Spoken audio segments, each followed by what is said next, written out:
تو ایک بہت بڑا فالٹ جو دینداروں میں پایا جاتا ہے، جو تقریباً یوں سمجھیں کہ سب میں ہی نظر آتا ہے، بہت کم لوگ اس سے بچے ہوئے ہیں، وہ ہے توکل کی غلط ڈیفینیشن۔ توکل کی غلط ڈیفینیشن اس چیز میں تقریباً سب ہیں۔ نمبر 2، معاملات میں گڑبڑ۔ دین کو صرف عبادات تک محدود کر دیا ہے، عبادت تک۔ معاملات میں کیا معاملہ ہے؟ معاملات سمجھتے ہیں یعنی وہ احکام جن کا لوگوں سے تعلق ہے، کوئی ڈیل کرنی ہے، حقوق و لباس سے تعلق ہے، بیوی بچوں سے، والدین سے، دوست احباب سے، یا کوئی ایگریمنٹ ہے کسی کے ساتھ۔ ان معاملات میں جتنی اہمیت سے اسلام نے ان معاملات کو بیان کیا ہے، اتنی اہمیت دلوں میں ہے نہیں۔ نتیجہ کیا نکلتا ہے کہ لوگ جب دیکھتے ہیں کہ نماز میں بڑے پکے ماشاءاللہ، داڑھی بھی اور سارا حساب کتاب ایک دم فٹ فاٹ، لیکن کاروباری معاملات میں 2 نمبر ہے، جھوٹ بولتا ہے۔ معاملات میں یہ بھی داخل ہے بغیر تحقیق کے بات کو آگے نقل کر دینا۔ دیکھو کیسی صحیح حدیث ہے، آپ صلی اللہ علیہ وسلم نے فرمایا کفا بالمرء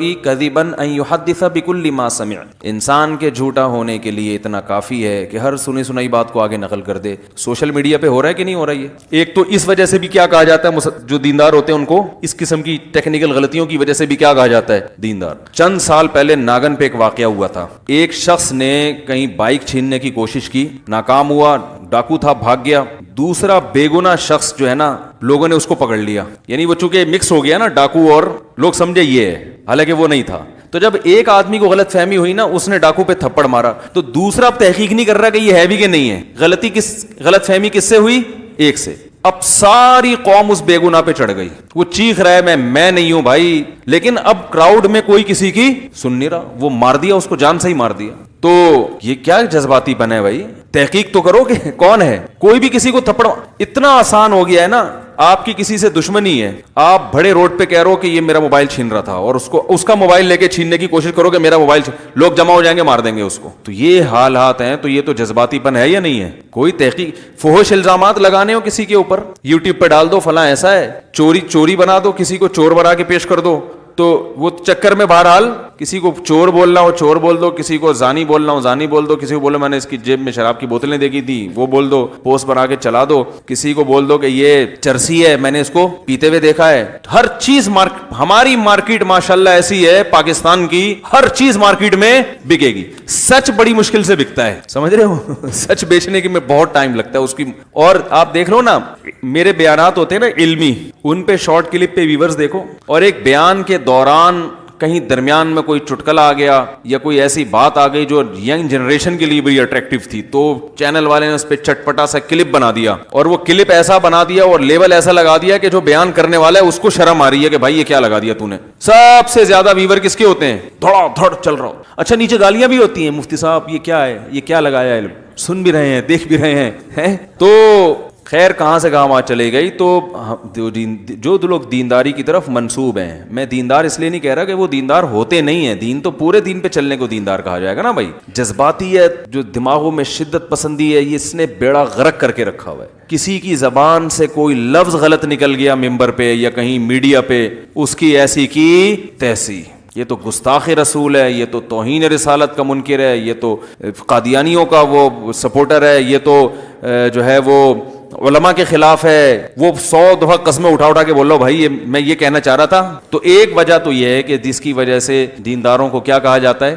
دقیانوس یا پرانا، ٹھیک ہے نا، اس طرح کی۔ دوسری بات یہ جو میں نے بتایا توکل کی غلط ڈیفینیشن، ہمارے ہاں بہت معذرت کے ساتھ بہت سے دینداروں کو دیکھا ہے illogical کام زیادہ کرتے ہیں، ایسا کام کریں گے جس کی کوئی سینس، بولیں گے اصل تو نتیجہ کس کے ہاتھ میں ہے بھائی؟ اللہ کے ہاتھ۔ الٹے کام کرے گا۔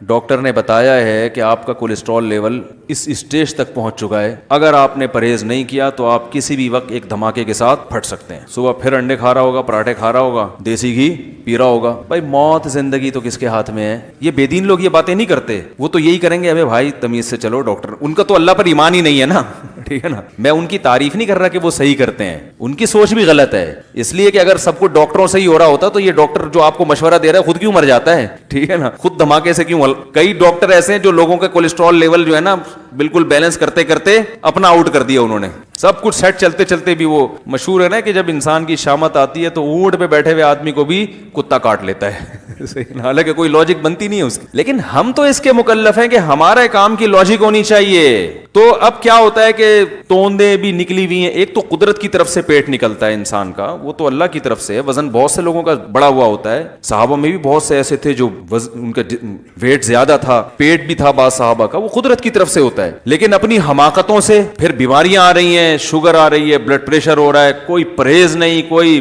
کھانے پر کنٹرول ہی نہیں ہے. اللہ کی نعمت ہے اور شکر ادا کرو. اللہ آخر میں شروع میں بسم اللہ پڑھو, آخر میں الحمدللہ لطامانہ پڑھو, تو کوئی نقصان نہیں ہو. جو صبح یہ دعا پڑھ لے, بسم اللہ الذی لا یضر مع اسمہ شیء فی الارض ولا فی السماء وهو السمیع العلیم, حدیث میں آتا ہے شام تک اسے کوئی نقصان نہیں ہوگا. یقیناً نہیں ہوگا, لیکن جو اس کا یہ مطلب تھوڑی ہے کہ اب آپ پر جو احتیاطیں واجب تھی وہ بھی آپ کو پتا ہے اس گلی میں پاگل کتا گھوم رہا ہے, پھر آپ کو میں بسم اللہ الذی لا یضر پڑھ کے گلی سے گزروں گا. اگر کوئی اور گلی نہیں ہے گزرنے کے لیے, ٹھیک ہے نا, پھر تو چلو بھائی کوئی اور آپشن نہیں ہے, تو اب نقصان کا پورا اندیشہ ہے, تو اب میرے پاس کوئی آپشن نہیں ہے, تو چلو نبی نے جو دعا بتائی ہے وہ پڑھوں گا. اللہ کی رحمت سے امید ہے انشاءاللہ میری بچت ہو جائے گی. مجھے گزرنا بھی لازمی ہے اور کتا بھی ادھر ہے اور کوئی میرے پاس آپشن ہے نہیں. لیکن 10 گلیاں اور ہیں, پاگل کتا اس گلی میں ہے, تو آپ 100 دفعہ دعائیں پڑھ کے گزر جائیں, تو پھر آپ گزریں گے تو اللہ کی قسم وہ کتا اتنا پاگل نہیں ہوگا جتنے پاگل آپ ہیں. لوگوں کو چاہیے کہ آپ سے بچیں. وہ آپ نے کسی کو کاٹ لیا نا تو کوئی ٹیکا کام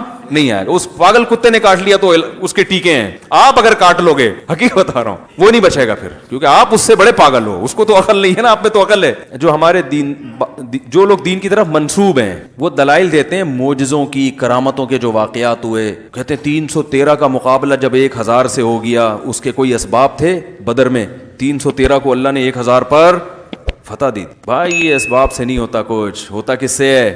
اللہ سے ہوتا ہے. 313. دیکھو نوح علیہ السلام کے دور میں کوئی کشتی مشتی کوئی پانی کہیں بھی نہیں تھا, لیکن اللہ نے کیا کر دیا, کوئی محکمہ موسمیات والوں نے اعلان بھی نہیں کیا تھا بارش ہونے والی ہے, اچانک بادل آئے, پوری قوم تباہ ہو گئی. بھائی اللہ نے جب بچانا ہوگا بچائے گا, جب رکھنا ہوگا رکھے گا. جب مصیبت آئے گی تو اونٹ پہ بھی بیٹھ جائیں گے تو کتا کاٹ لے گا. تو کیا ضرورت ہے کتے سے بچنے کی؟ یہ تو کتا پن ہو گیا نا, یہ جو ہے آپ بلا وجہ کتے سے بچنے کی کوشش کر رہے ہو. تو اب ان لاجیکل کام, حالانکہ نبی صلی اللہ علیہ وسلم کی سیرت میں معجزات کم ہیں, بہت کم ہیں. آپ کی جو سیرت ہے نا, 23 سالہ دور نبوت اٹھا کے دیں گے, ہر کام کے پیچھے کوئی لاجک ہے. گراؤنڈ ریئلٹی کو سامنے رکھا گیا.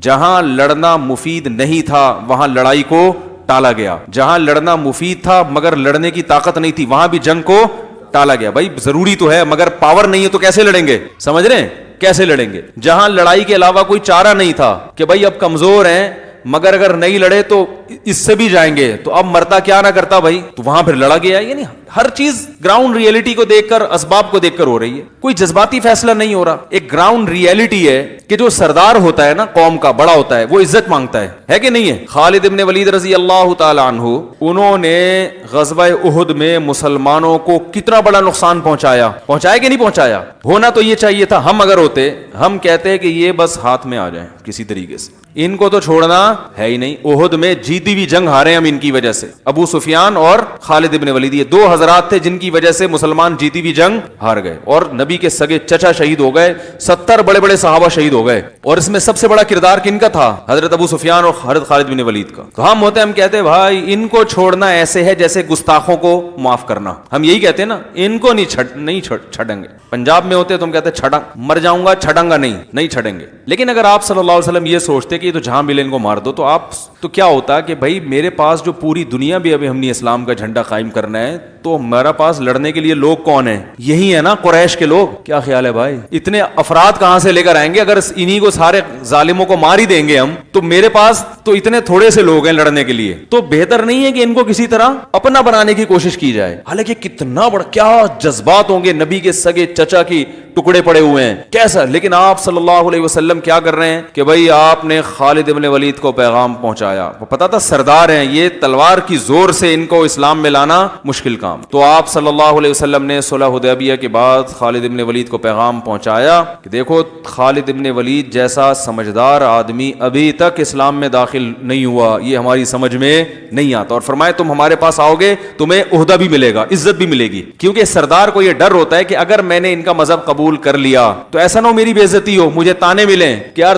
ہر آدمی کہے بھائی ٹھیک ہے اسلام تو قبول کر لیا, لیکن نبی کے سگے چچا کا خون سے تو تمہارے ہاتھ رنگین ہوئے ہیں نا, یعنی تمہاری وجہ سے قتل ہوا نا. کسی کوئی اپنے باپ کا حوالہ دے گا کہ میرے باپ کو تم نے مارا, کوئی اپنے بھائی کا حوالہ دے گا میرا بھائی تمہاری وجہ سے, تو ممکن ہے مجھے غلام بنا کے رکھ لیا جائے. اور ایک آدمی جب ایک مقام تک پہنچتا ہے, آرمی میں ایسا ہوتا ہے نا کہ جونیئر کو چیف بنا دیا جائے تو سینئر استعفیٰ دے دیتے ہیں کہ یار جو ہمیں ہمیشہ سلوٹ کرتا رہا ہم اس کو کیسے سلوٹ کریں. انسانی فطرت ہے, یہ نیچر ہے. سمجھنے کے نہیں سمجھ رہے بھائی, ہم جو ہمیں آج تک سلوٹ کرتا رہا ہے اب ہم اس کو کیسے سلوٹ کریں. تو آرمی کے جتنے سینئر آفیسر ہیں اکثر کیا کرتے ہیں, ریزائن دے دیتے ہیں. تو یہ انسان کی ایک نیچر ہے. تو نبی صلی اللہ علیہ وسلم کو یہ تھا کہ خالد بن ولید کے ذہن میں یہ خیال آ سکتا ہے, تو آپ نے فرمایا کہ ایسا نہیں ہے. اب ہم ہوتے تو فتویٰ لگا دیتے یہ تو لالچ دی جا رہی ہے اسلام میں لانے کے لیے ہے. بھائی کیا خیال ہے, عہدے کا اسلام قبول کرنا ہے تو بھائی اللہ کے لیے کرو, عہدے کا کیا, عہدہ نہیں ملے گا, عہدہ نہیں ہوتا ہمارے یہاں. ہماری مرضی, ہم تمہیں کہیں چوکیدار لگا دیں, بس کا ڈرائیور بنا دیں, ہماری مرضی ہے, تو ہماری مرضی ہے. لیکن نبی صلی اللہ علیہ وسلم کیا فرما رہے ہیں, بھائی تمہیں عزت اسی طرح ملے گی. اس لیے کہ آپ چاہ رہے ہیں کہ ایک دفعہ آ جائے نا, ممکن ہے تھوڑی سی لالچ دے کے بلاؤ, لیکن آ جائیں گے نا, کچھ دن ہمارے ساتھ ماحول میں رہیں گے.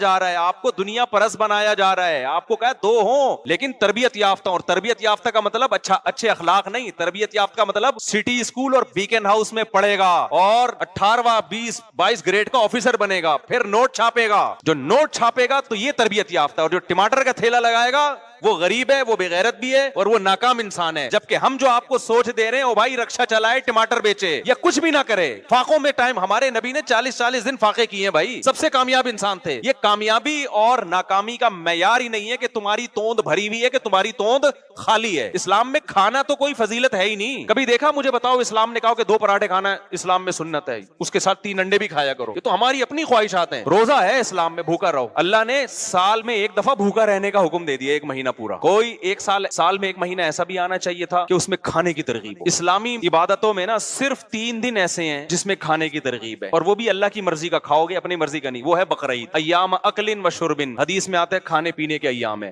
لیکن اس میں بھی آپ کو پراٹھے پھوڑنے کا نہیں ہے یا آپ لڈو کھانا شروع کر دیں. اس میں بھی گوشت کھانے کا حکم ہے جس سے آپ کا فیٹ نہیں بڑھتا, موٹے نہیں ہوتے آپ. تو یہ جو سوچ ہے نا, یہ فیملی پلاننگ والوں نے دی ہے, یہ بڑی ڈینجرس سوچ ہے کہ آپ اللہ پہ توکل کرنا چھوڑ دو اور نسل روکنا شروع کر دو, اس لیے کہ ہم نے اپنے بچوں کو سٹی اسکول اور بیکن ہاؤس میں پڑھانا ہے. اور پھر پڑھا کے کیا کرنا ہے, اگر کسی کو پتا چل جائے میرا بچہ بیکن ہاؤس میں پڑھے گا اور ٹماٹر بیچے گا, تو خدا کی قسم وہ نہیں پڑھائے گا اس کو. اس کا مقصد ایجوکیشن نہیں ہے, اس کا مقصد اس کو کماؤ پوت بنانا ہے, کمانے والا بنانا ہے. اس سوچ سے جب بچے پیدا کرو گے میرے بھائی تو خودکشیاں بھی ہوں گی. بچہ نہیں کرے گا تو باپ کرے گا خودکشی. کم بخت 2 میں نے پیدا کیے تھے اس سوچ سے کہ بہت اونچے نکلیں گے, یہ نکلے کیا. تو میں اپنے بھانجے کا واقعہ سنا رہا تھا, امتحان میں فیل ہو گیا بچہ. آج بچہ امتحان میں فیل ہو, باپ کو بتاتے ہوئے ڈرتا ہے کہ میرا بنے گا کیا, ڈر رہا ہوتا ہے کہ میرا بنے گا. تو وہ اس نے آگے بتایا ابا کو, چونکہ ابا کا حضرت مفتی رشید احمد صاحب سے تعلق رہا ہے, گھر میں دین کا ماحول ہے, تو ابا کو آگے بتایا کہ بھائی فیل ہو گیا. اس نے کہا کوئی بات نہیں یار, آخرت کے امتحان میں فیل نہیں ہونا چاہیے, دنیا میں فیل پاس کیا ہوتا ہے, چلتا ہے, کوئی ٹینشن نہیں, جتنی ہونی چاہیے اتنی بھی نہیں.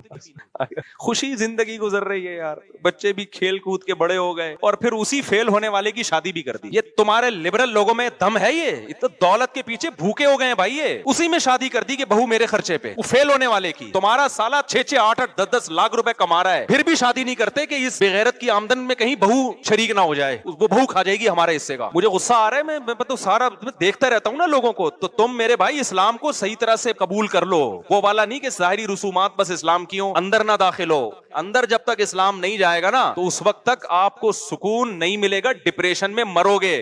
جاپان میں سب سے زیادہ خودکشیاں ہوتی ہیں, وہ اپنے آپ سے خودکشیاں نہیں اپنے آپ کو خودکشیاں سے نہیں روک سکے, اپنے آپ کو ڈپریشن سے نہیں روک سکے, تو تمہیں یہ ڈپریشن سے کیسے روکیں گے. نہیں آ رہی میرا حال ہے بات سمجھ میں. اس سے تو وہ گورنمنٹ کا پڑھا ہوا بچہ اچھا ہے جو کھڑکیوں سے بھاگ کے پڑھا ہوتا ہے. وہ گورنمنٹ اسکولوں کے بچوں کو دیکھو, ان میں آپ کو ڈپریشن بھی کم نظر آئے گی. جاتے ہیں تو بعض دفعہ تو اسکول ہی نہیں ہوتا.